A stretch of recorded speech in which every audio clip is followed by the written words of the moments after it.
అవ్యాజ్యమైనటువంటి ప్రేమను చూపిస్తున్నారు. ఏదో జరగరాంది జరిగిపోతోంది, ఇక్కడ రాజ్యాంగ ఉల్లంఘన జరుగుతోంది. ప్రతిరోజు ఆయన ప్రెస్ మీట్లు పెట్టడం, ఈయన ట్వీట్లు చేయడం, ఈ గగ్గోలు పెట్టడం వెనకాల అసలు వాస్తవాలు ఏంటి అనేది మీ ముందుకు చెప్పాలని ఈరోజు రావడం జరిగింది. దీని మీద ఈ ప్రకటనల వెనకాల మా మీద ఈ రాష్ట్ర ప్రజల పట్ల, రాష్ట్ర ప్రజా సంక్షేమం పట్ల, రాష్ట్ర ప్రభుత్వం పట్ల ప్రేమతోటో ఆవేదనతోటో కాదు, అక్కసుతో చేస్తున్నటువంటి మాటలు ఇవి. దీని వెనక కుట్రలు, భయంకరమైనటువంటి కుట్రలతో చేస్తున్నటువంటి మాటలు, స్టేట్మెంట్లు, ట్వీట్లు. ఇదేదో నేను ఒక పొలిటికల్ స్టేట్మెంట్ ఇవ్వడం లేదు. కుట్రలు బన్నారు అనేటువంటి పొలిటికల్ స్టేట్మెంట్ నేను ఎక్కడ ఇవ్వట్లేదు. నేను పక్కా ఆధారాలతోటే చెప్తున్నాను. ఈ రాష్ట్రానికి ఉన్నటువంటి బ్రాండ్ని Chandrababu Naidu garu day and by day build up చేయాలని చూస్తూ ఉంటే, గతంలో ఎట్లయితే బ్రాండ్ ఆంధ్రప్రదేశ్ని డిస్ట్రాయ్ చేశారో జగన్మోహన్ రెడ్డి గారు, ఏ మాత్రం కూడా ఆయనలో మార్పు లేదు, ఆయన వైఖరిలో మార్పు లేదు. ఆ రోజు బహిరంగంగా చేశారు, ఈరోజు పరోక్షంగా చేస్తున్నారు. ఆ బ్రాండ్ ఆంధ్రప్రదేశ్ని డిస్ట్రాయ్ చేస్తున్నారు. ఈరోజు తమకు ఓట్లు వేయలేదు ప్రజలు అన్నటువంటి బాధని, అక్కసుని ప్రజల మీద చూపిస్తున్నారు, మా మీద కాదు. ఈ రాష్ట్రంలో ప్రజలు ఎవ్వరూ బాగుండకూడదు, సంక్షేమం వాళ్ళకి అందకూడదు, రాష్ట్రం అభివృద్ధి చెందకూడదు, రాష్ట్ర ప్రభుత్వ ఖజానా ఏమాత్రం వెసులుబాటు, ఫ్లెక్సిబిలిటీ ఉండకూడదు, రాష్ట్రంలో ఏ కార్పొరేషన్లు కూడా సవ్యంగా ముందుకు పోకూడదు. ఇదే ధోరణిలో వాళ్ళ పంతా కొనసాగుతుంది. ఇవేవి రాజకీయపరమైన మాటలు కాదు, పక్కా ఆధారాలతోటి నేను చెప్తున్నటువంటి మాటలు. మేము ఏపీ ఎండిసికి ఓ 9,000 కోట్ల లోన్లని రైజ్ చేయాలని చెప్పేసి మేము డిసైడ్ చేసి 11/3/2025 జీవో ఇచ్చి తదుపరి చర్యలు తీసుకున్నాం.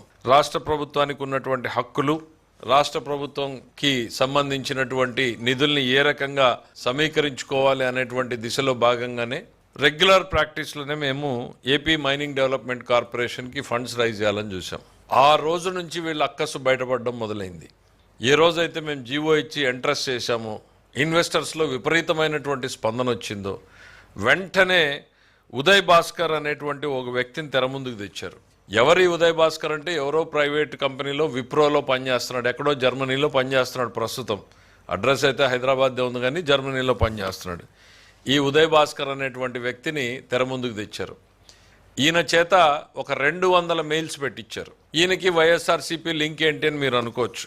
ఆయన ఫేస్బుక్ ప్రొఫైల్, జగన్మోహన్ రెడ్డి గారి ప్రొఫైల్ ఉంది, ఉదయ్ భాస్కర. డైరెక్ట్గా వాళ్ళ ప్రొఫైల్ తోటి 200 పైన చిలుకు కంపెనీలు, మాకు తెలిసింది 200 పైన, నేషనల్ లెవెల్లోనూ ఇంటర్నేషనల్ లెవెల్లోనూ ఉన్న ప్రతి ఇన్వెస్టర్కి ఆంధ్రప్రదేశ్లో ఈ బాండ్స్లో మీరు ఇన్వెస్ట్ చేయొద్దండి, ఇది ప్రమాదకరమని రకరకాలుగా వాళ్ళు ఈమెయిల్స్ పెట్టారు. దాన్ని ఎవరు సీరియస్గా తీసుకోలే ఇన్వెస్టర్లు. సేమ్ ట్రెండ్ కంటిన్యూ అయింది. అయ్యేటప్పటికి ఏం చేశారు, ఆ ఫ్రస్ట్రేషన్లో ఒకవైపు బుగ్గన గారు ప్రెస్ మీట్లు, జగన్మోహన్ రెడ్డి ట్వీట్లు మొదలైపోయినాయి.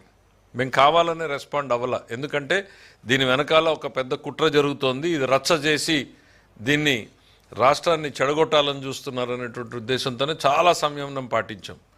బుగ్గన్ గారు సొంతంగా పెట్టాడా, జగన్మోహన్ రెడ్డి గారు నువ్వు పెట్టు అని ఒత్తిడి చేసి పెట్టించాడా, అది బుగ్గన్ గారు బయటికి చెప్పాలి. ఎందుకంటే ఆయనకి ఏం తప్పు కనపడిందో నాకు అర్థం కాల. ఒక గతంలో ఈ పోస్టులో ఆర్థిక శాఖ మంత్రికి చేసిన ఆయనకి ఏం తప్పు కనపడింది? ఆయన ఇదే బెవరేజెస్ కార్పొరేషన్కి సంబంధించి చేసినటువంటి అరాచకాలు ఎన్ని ఉన్నాయి? ఆ రోజు ఫండ్స్ రైజ్ చేశారు కదా, ఫ్యూచర్ ఇన్కమ్ని సెక్యూరిటైజ్ చేశారు కదా, అది తప్పు అని నేను కాదు, కేంద్ర ప్రభుత్వం చెప్పింది కదా. నేను ఎక్కడ రిటర్న్ కంప్లైంట్ ఇవ్వాల. భారత గవర్నర్ గారు ఎవరైతే ఉన్నారో ఆయన్ని ఇదిగో నీ పేరు చెప్పి ఇన్ని ఉల్లంఘనలు జరిగాయి అనేటువంటిది ఆయన దృష్టికి తీసుకెళ్ళాను. తీసుకెళ్తే on its own government of India respond అయ్యి మీరు చేసింది తప్పు అని చెప్పి దేశవ్యాప్తంగా సర్క్యులర్ చేసింది.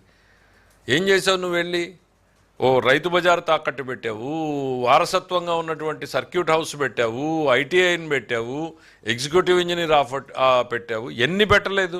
డాక్యుమెంట్లు చూపించమంటారా మళ్ళీ ఒకసారి? నువ్వు ఆయనకి ఈరోజు ఏం తప్పు కనపడిందో నాకు అర్థం కాదు. ఆయన గగ్గోలు పెడుతున్నాడు, పెట్టి గంటలు ప్రెస్ మీట్. దీంట్లో గంటలు చెప్పడానికి ఏముందో నాకు అర్థం కాల. 5 నిమిషాలు చాలు మ్యాక్సిమం. ఆ తర్వాత ఉదయ్ భాస్కర్ని ఎవరు సీరియస్గా తీసుకోకపోయేటప్పటికి లేళ్ల అప్పిరెడ్డిని తెర మీదకి తీసుకొచ్చారు. ఆయనతో హైకోర్టులో రిట్ పిటిషన్ పిల్ ఫైల్ చేశారు. కోర్టులో ఉండగానే డాక్యుమెంట్లన్నీ మీరు లోన్లకు వెళ్తున్నారు అని అంటూ మళ్ళీ ప్రెస్ మీట్లు, ట్వీట్లు పెట్టి ఇవన్నింటినీ మళ్ళీ ఇన్వెస్టర్లకు పంపడం. ఇది వివాదాస్పదమైంది, కోర్టులో ఉంది, ఈ కోర్టులో ఉన్న దాంట్లో మీరు ఎవరు డబ్బులు పెట్టొద్దండి అని. అంటే ఎంత దురుద్దేశమో చూడండి దీని వెనకాల. వాళ్లే మెయిల్స్ పెడతారు, వాళ్లే కోర్టుకి వెళ్తారు, మళ్ళీ ఇది వివాదాస్పదమైంది, మీరెవరు డబ్బులు పెట్టొద్దండి అని అంటారు. అప్పటికీ ఇన్వెస్టర్లలో ఏమాత్రం కూడా ఆంధ్రప్రదేశ్ మీద ఉన్న నమ్మకం తగ్గల, బ్రాండ్ చంద్రబాబు మీద ఉన్న నమ్మకం తగ్గల. చివరికి ఇంక ఎట్లా అయినా బ్రేక్ చేయాలి అనేటువంటి ఉద్దేశంతో సాక్షాత్తు వాళ్ళ రాజ్యసభ సభ్యుడు ఫైనాన్స్ కమిటీ మెంబర్గా ఉన్నాడు అందులో. అంటే ఈ బ్యాంకింగ్ వ్యవస్థలో, ఆర్బీఐ వ్యవస్థలో చూసేటువంటి ఫైనాన్స్ స్టాండింగ్ కమిటీ మెంబర్గా ఉన్నటువంటి వైవి సుబ్బారెడ్డి గారి చేత కంప్లైంట్ పెట్టించారు. వైవి సుబ్బారెడ్డి గారి చేత కంప్లైంట్ పెట్టించారు, మీరు దీంట్లో ఇన్వెస్ట్ చేయొద్దండి అని. దీని ఫలితం ఏమైంది? ఎవరెవరికి పెట్టారు? దేశంలో అందరికీ పెట్టాడు. ఇన్వెస్టర్లతో పాటు ఫైనాన్స్ మినిస్టర్కి పెట్టారు, ప్రధానమంత్రికి పెట్టారు, క్యాబినెట్ సెక్రటరీకి పెట్టారు, సెబీకి పెట్టారు, ఆల్ ఎక్స్చేంజెస్కి పెట్టారు. ఏమైంది దీని పర్యవసానం? మాకు మామూలుగా అయితే 4 గంటల్లో క్లియరెన్స్ వచ్చేది. ఆర్బీఐకి పెట్టారు, 4 గంటల్లో రావాల్సిన క్లియరెన్స్. వాళ్ళు సెబీ దీని మీద సీరియస్గానే ఇన్వెస్టిగేషన్ చేసింది. మేము కూడా చైనీలే అని వెయిట్ చేసాం, ఎందుకంటే మాకు చాలా కాన్ఫిడెంట్గా కంప్లీట్ రూల్స్ ఫాలో అయ్యామన్నటువంటిది మాకు తెలుసు. వదిలేసాం. మేము ఎవ్వరం కూడా దాన్ని పేపర్ల ముందుకు వచ్చి గోలబెట్టలా, గగ్గోలు పెట్టలా, ఢిల్లీకి పరిగెత్తలా, ఇక్కడే కూర్చొని ప్రశాంతంగా కూర్చున్నాం. వాళ్ళు రేటింగ్ ఏజెన్సీలకి కాంటాక్ట్ చేశారు, సెబీ ఆ మర్చెంట్ బ్యాంకర్ని కాంటాక్ట్ చేశారు, ఇన్వెస్టర్స్ని కాంటాక్ట్ చేశారు, ఎక్స్చేంజెస్ని కాంటాక్ట్ చేశారు. అన్నీ చేసుకున్న తర్వాత క్లియరెన్స్ ఇచ్చారు. కాకపోతే వాల్యుబుల్ టైం పోయింది, 10-15 రోజులు. వీళ్ళ అక్కసు కాస్ట్ ఏంటంటే 15 రోజులు. కొన్ని అక్కసు తీరిందా ఎప్పటికైనా? నిన్నటికి నిన్న మళ్ళీ ఏడుస్తున్నారు. నాకు అర్థం కాల ఎందుకో ఈ ఏడుపులు. మీరు ఏడ్చారు. ఇంకా భారతదేశంలో ఎంత ప్రయత్నం చేయాలో అన్ని ప్రయత్నాలు చేశారు మీరు. అన్ప్రెసిడెంటెడ్ చరిత్రలో 200 మంది ఇన్వెస్టర్లకు ఒక కంప్లైంట్ పోయినటువంటి నేపథ్యం లేదు అనేటువంటిది ఇవాళ బాంబే మార్కెట్ మొత్తం గగ్గోలు పెడుతోంది. అంటే ఒక సోషల్ మీడియాలో మీరు ఇక్కడ ఎట్లా అయితే తయారయ్యారో అరాచకవాదులుగా, ఈ ఆర్థిక విధ్వంసాన్ని రాష్ట్రంలో ఎట్లా సృష్టించారో, మొత్తం ఆ 200 ఇన్వెస్టర్స్ని తెచ్చి, ఇది ఖచ్చితంగా ప్రజల మీద జరిగిన కుట్ర. ఇది దేశద్రోహ నేరంగానే పరిగణించాలి. నేను ముఖ్యమంత్రి గారిని కోరుతాను, దీన్ని దేశద్రోహ నేరంగా పరిగణించండి. మీరు దానికి సంబంధించిన కేసులు కూడా పెట్టమని కోరుతా ఉన్నా. అరే ఇంత అరాచకమా? మీరు కంప్లైంట్ చేశారు ప్రతిపక్షంగా, ఫైన్, దాన్ని నీకున్న హక్కు. చెప్పుకున్నావు, గోల చేసావు, అరిచావు, డబ్బులు రాకుండా చేయాలని ఏడ్చావు, పెడబొబ్బులు పెట్టావు. ఇంకా రూమ్లో ఎంత ఏడ్చావో, ఏం జరిగిందో మాకు తెలీదు, ఎన్ని టీవీలు పగిలినాయో ఈ డబ్బులు వచ్చినందుకు. కానీ ఎక్కడా కూడా మీరు పెట్టిన కంప్లైంట్లో మేము వెయిట్ చేశాం. సెబీ క్లియరెన్స్ ఇచ్చింది, ఆర్బీఐ క్లియరెన్స్ ఇచ్చింది, ఆ తర్వాత ఇన్వెస్టర్లు ఓవర్ సబ్స్క్రైబ్ అయింది. ఇంక ఎవరు జస్టిఫికేషన్ ఇవ్వాలి మీకు? మేము కరెక్ట్గా ఉన్నాము అనేది ఇంకెవరు చెప్పాలి? రోజు మీరు ప్రెస్ మీట్ పెట్టడము, పత్రికలో రాయడము, దాన్ని ట్వీట్ చేయడము, దాన్ని మళ్ళీ బాంబే మార్కెట్కి పంపడం అయిపోయింది కదా. ఇవన్నీ డబ్బులు వచ్చేసినాయి, డబ్బులు ఇక్కడ ఉన్నాయి, మళ్ళీ ప్రెస్ మీట్లు ఎందుకు? ఈ ఏడుపు దేనికోసం? ఇంకెంతకాలం? ఎవరు చెప్పాలి మీకు? ఆర్బీఐ చెప్పాలా? ఏందో డైరెక్ట్ డెబిట్ మెకానిజం తప్పు తప్పు తప్పు అని ఆయన చాలా గోల పెడుతున్నాడు. అసలు డైరెక్ట్ డెబిట్ మెకానిజం అన్న పేరు వాడలేదు, కానీ ఆ మెకానిజాన్ని ఇంట్రడ్యూస్ చేసింది భారతదేశంలో మొట్టమొదటిసారి మీరే కదా. బెవరేజెస్ కార్పొరేషన్లో డైరెక్ట్గా డబ్బుల్ని తీసుకెళ్లేటువంటిది మొదలుపెట్టింది మీరే కదా. మీరు వచ్చి దీని గురించి మాట్లాడితే ఏదో అప్పులు జరిగాయి, తప్పులు జరిగాయి అని అంటే, ఇవాళ రూపాయిని ఆలోచించి ఖర్చు పెడుతున్నాం, రూపాయిని ఆలోచించి సేకరించుకుంటా ఉన్నాం మేము. We are behaving very responsibly. మీరు మీ అక్కసు ఏడుపులు దేని మీద? ఇంకా ఏంటి? Direct debit mechanism. ఇది దేశం మొత్తం కూడా ఫాలో అవుతుంది. నేను అఫీషియల్గా చెప్తా ఉన్నాను, దేశం మొత్తం ఫాలో అవుతుంది. ఏందో డైరెక్ట్ డెబిట్ మెకానిజం అంటే ప్రైవేటు వ్యక్తులకి తాళాలు ఇచ్చేయడమే, ఇదంతా కూడా రాజ్యాంగ ఉల్లంఘన. ఇవన్నీ చెప్పారు కదా కంప్లైంట్ మీరు. ఆర్బీఐకి చెప్పారు, సెబీకి చెప్పారు, ఇవి కాదని చెప్పి వాళ్ళు క్లియరెన్స్లు ఇచ్చారు. అయినా మళ్ళీ అదే చెప్పే ప్రయత్నం. ఎవరు ఇంకా మీకు చెప్పాలి? మీరు చెప్పిందే నిజం అని చెప్పి ప్రజలు నమ్మాలా? ఎక్కడో దగ్గర మనిషి అన్నవాడికి కొంచెం బుర్ర ఉండాలి. కంప్లైంట్లు పెట్టారు, చెప్పారు, మేము మౌనంగా ఉన్నాం, okay let the facts come out అని వచ్చేసినాయి. ఇవాళ డైరెక్ట్ డెబిట్ మెకానిజం దేశం మొత్తం ఫాలో అవుతుందనడానికి ఆర్బీఐ, ఇది తెలంగాణ గవర్నమెంట్కి ఆర్బీఐకి మధ్య జరిగినటువంటి కరస్పాండెన్స్. ఏముంది దీంట్లో? తెలంగాణ కూడా డైరెక్ట్ డెబిట్ మెకానిజం ఇస్తే దాన్ని యాక్సెప్ట్ చేస్తూ రాసినటువంటి లెటర్ ఇది. Direct debit mandate issued by the state of Telangana in favour of the reserve bank of India. దాన్ని యాక్సెప్ట్ చేస్తూ రిజర్వ్ బ్యాంక్ ఇచ్చింది. దేశంలో అన్ని రాష్ట్రాలు ఫాలో అయ్యి కొన్ని వాటిల్లో కేంద్ర ప్రభుత్వమే మాకు డైరెక్ట్ డెబిట్ మెకానిజం కావాలి అని చెప్పింది. అట్లాంటి దాన్ని పట్టుకుని ఏదో జరిగిపోయింది అన్న గగ్గోలు ఏందయ్యా? ఇంకా ఆపరా మీ ఏడుపు? అన్నీ అయిపోయినాయి కదా. ఉదయ్ భాస్కర్ అనేవాడిని తెర మీదకి తెచ్చారు. వాడు ఎక్కడో జర్మనీ ఉన్నవాడి మీద ఆంధ్రదేశంలో ఆర్థిక అరాచకాలు జరిగిపోతున్నాయని మెయిల్స్ పెట్టారు. దాని తర్వాత కోర్టులో వేశారు. కోర్టులో ఇది వివాదాస్పదమైంది అని చెప్పి ప్రెస్ మీట్లు పెట్టారు. ఆ ప్రెస్ మీట్లని ట్వీట్లు చేశారు. ఆ ట్వీట్లని ఢిల్లీ, బాంబే అన్నిటికీ పంపించారు. సెబీ ఎంక్వైరీలు అయిపోయినాయి, ఆర్బీఐ ఎంక్వైరీలు అయిపోయినాయి, క్లియరెన్స్ వచ్చింది, ఇన్వెస్టర్లు ఓవర్ సబ్స్క్రైబ్ చేశారు, మాకు డబ్బులు వచ్చినాయి. అయినా మీ ఏడుపు మాత్రం ఆగలేదు. మీ ఏడుపు ఆగాలంటే ఏం చేయాలి? అదే చిన్నప్పుడు చెప్తారు చూడు, పిల్లలు ఏడుస్తూ ఉంటే వుడ్వర్డ్స్ గ్రైప్ వాటర్, మీ కడుపు మంటకు జెల్సెల్లు, మీ ఏడుపుకోగా వుడ్వర్డ్స్ గ్రైప్ వాటర్ పట్టిస్తే ఏమన్నా ఆపుతారేమో. మామూలు భాష రావట్లేదు. నిజంగా చాలా ఆవేదనతో చెప్తా ఉన్నాను నేను ఇవన్నీ కూడాను. ఒక్కసారి నాకు కూడా ఆవేశంలో మాట జారుతానేమో అనేటువంటి దాంతో ఉన్నాను నేను కూడా. ఎందుకంటే మామూలు అరాచకం కాదు వీళ్ళు చేసింది. ఇన్ని ఈమెయిల్స్ హిస్టరీలో ఎవరు పెట్టకుండా వాటన్నింటికీ ఆన్సర్ చేయాల్సి వచ్చింది. ఎందుకండి ప్రజల మీద మీకు అంత అక్కసు? ఈ రాష్ట్ర ప్రభుత్వానికి డబ్బులు వస్తే అదేమన్నా పయ్యావుల కేశవ్ పట్టుకెళ్తాడా, చంద్రబాబు నాయుడు పట్టుకెళ్తాడా? పెడితే 4 ప్రాజెక్టుల మీద డెవలప్ అయితే వెళ్తే ప్రజలకు వెళ్తాయి. ఎందుకు ఇంత అక్కసు ప్రజల మీదకు మీకు? నేను రైజ్ చేశాను ఆ రోజు మీరు చేసింది తప్పు అని. ఎందుకు? బాధ్యుడు కాబట్టి గవర్నర్ చేత ఆయనకున్న అధికారాన్ని, రాజ్యాంగం ఇచ్చిన దాన్ని తొలగించారు కాబట్టి నేను రైజ్ చేశాను. నేను చెప్పింది కరెక్ట్ అనడానికి గవర్నర్ గారు పిలిచి మీ సిఎస్ను తిడితే ఆ యాక్ట్ని అమెండ్ చేశారు. నేను రైజ్ చేసిన మరో పాయింట్ మీద కేంద్ర ప్రభుత్వం, నిర్మలా సీతారామన్ గారు దేశం మొత్తం మీద అన్నిటికీ సర్క్యులర్ ఇచ్చింది. ఆ రోజున మేము ఎక్కడ పిటిషన్ పెట్టకుండానే అంత కేర్ఫుల్గా స్టడీ చేసి రాష్ట్రానికి, ప్రజలకు నష్టం జరగకూడదని మీరు మీ ఏడుపులు, పెడబొబ్బులు, పొర్లు దండాలు అన్నీ అయిపోయినాయి. ఆర్బీఐ, సెబీ అన్ని క్లియరెన్స్లు ఇచ్చినాయి. కానీ మీరు ఇంకా ఏడుపులు పొద్దున్న లేసి ఏడుస్తూనే ఉన్నారు. ఓకే, ఫైనల్గా ఇంకోటి చెప్తున్నాను నేను. ఇవన్నీ పక్కన పెడదాం కొంచెంసేపు. ఏదో ఏపీఎండిసికి 9,000 కోట్లు తీసుకుంటున్నారు అని అన్నారు కదా. ఇది మేము ఇచ్చిన జీవో నంబర్ 35. ఇది మేము ఇచ్చిన జీవో వచ్చేసి జీవో నంబర్ 32 11/3/2025. ఇది మేము ఇచ్చిన జీవో. ఇదే ఏపీఎండిసికి బుగ్గన్ గారు మర్చిపోయినట్టున్నారు. అమ్నీషియా వచ్చినట్టుంది, మతిమరుపు వచ్చినట్టుంది. జీవో నంబర్ 35 15/3/2024 మీరు ఆర్థిక శాఖ మంత్రిగా ఉన్నప్పుడు ఇదే ఏపీఎండిసితో 7,000 కోట్ల రూపాయలు బాండ్స్ రైజ్ చేసుకోండి అని మీరు ఇచ్చిన జీవో. మేము వచ్చిన తర్వాత మాకు కాన్ఫిడెన్స్ ఎక్కువ, మా బ్రాండ్ వాల్యూ ఎక్కువ అని మేము నమ్మాం కాబట్టి మేము 9,000 కోట్లు అన్నాం. మీకు రాదేమని భయంతో 7,000 కోట్లు అడిగారు. మాకు వస్తుందన్న నమ్మకంతో 9,000 కోట్లు అడిగాం. ఓవర్ సబ్స్క్రైబ్ అయింది. మేము అడిగిన దానికన్నా ఎక్కువ ఇన్వెస్ట్మెంట్లు వచ్చినాయి. ఇది మీరు ఇచ్చిన జీవో. దీనికి ఏం సమాధానం చెప్తారు బుగ్గన్ గారు?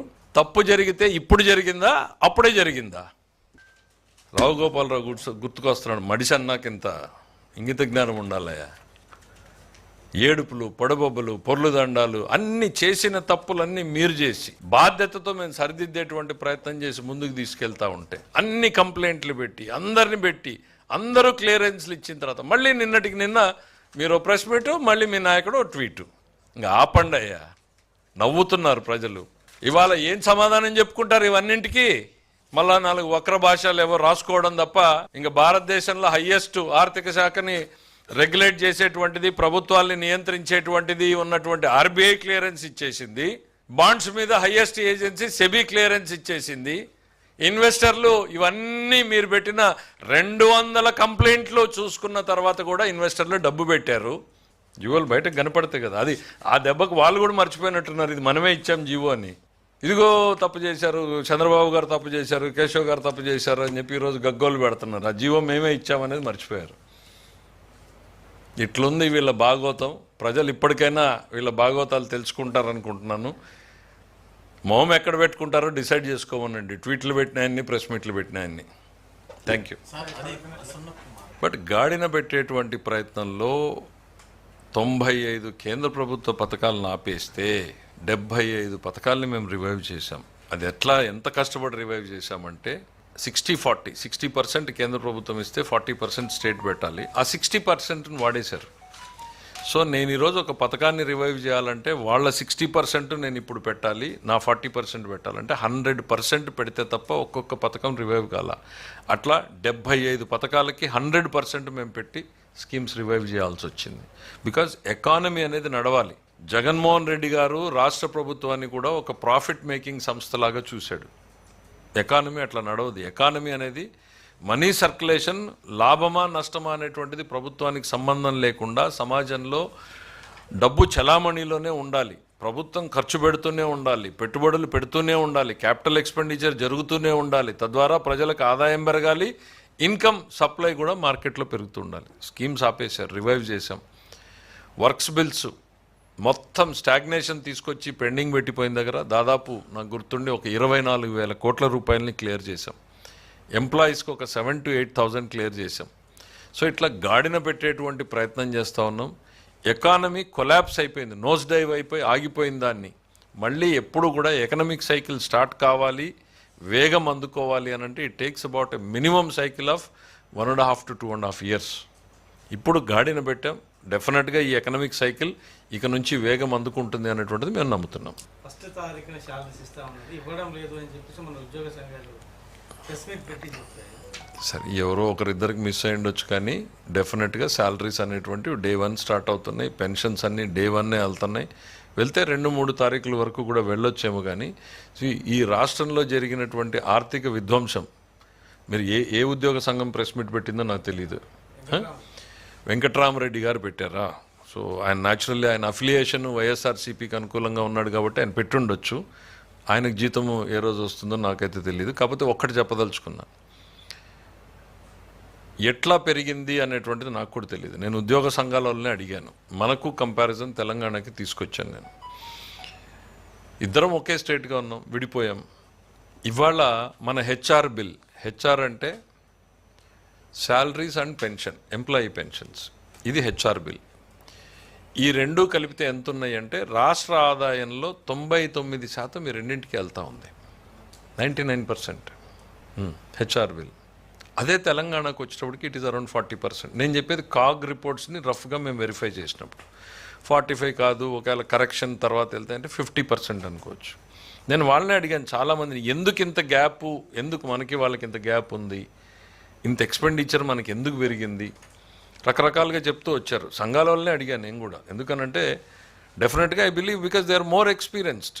నాకన్నా ఈ రాష్ట్రంలో 30-40 ఏళ్ళు వాళ్ళకు ఉన్నారు కాబట్టి రకరకాల మంది చెప్పారు. ఒకటి మధ్యలో వచ్చినటువంటి సెక్రటరేట్ స్టాఫ్ వల్ల కొంత పెరిగిందని, లేకపోతే మనకి డివిజన్లో ఎక్కువ వచ్చారని కారణాలు అయితే స్టడీ చేయాలి. That is the burden the state is going through now. 99%. ఒక year I don't know the year, ఒక 4 years నేను బ్యాక్గ్రౌండ్ చేసినప్పుడు 107%కి వెళ్ళింది. అంటే 7% బారో చేసి మనము హెచ్ఆర్ బిల్స్ పే చేసాం. This was a rough analysis we made. Error can be there, ఒక 1% అటు ఇటు, కానీ this is the rough analysis. So this is the burden. మరి అట్లాంటి పరిస్థితుల్లో మేము గాడిన పెట్టి తీసుకొస్తూ ఉంటే